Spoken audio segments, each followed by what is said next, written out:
Warga Ukraina yang tengah berada di luar negeri diminta Presiden Volodymyr Zelensky untuk tak kembali ke negaranya terlebih dahulu. Peringatan ini disampaikan oleh Zelensky melalui Perdana Menteri Irina Vereshchuk. Diketahui saat ini kondisi Ukraina tengah dilanda krisis energi imbas serangan rudal Rusia.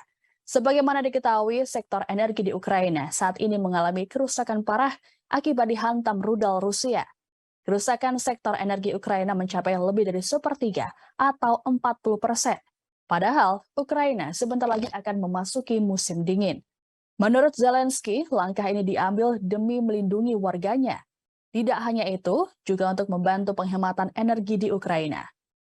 Sebagai informasi, setelah terjadi serangan besar-besaran oleh Rusia ke pusat energi, Ukraina harus memberlakukan pemadaman listrik bergilir.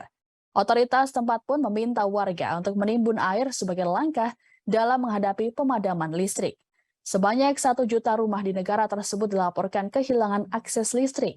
Baru-baru ini, pemerintah Ukraina juga menemukan adanya rencana serangan lanjutan yang menargetkan pembangkit listrik tenaga air Kakhovka. Serangan ini berhasil digagalkan setelah Angkatan Militer Kiev menemukan sebuah ranjau yang diletakkan di bawah bendungan yang dikendalikan pasukan Moskow. Pembantu Presiden Ukraina, Mikhailo Podolyak mengatakan, Moskow ingin menciptakan gelombang baru pengungsi ke Eropa dengan serangan itu.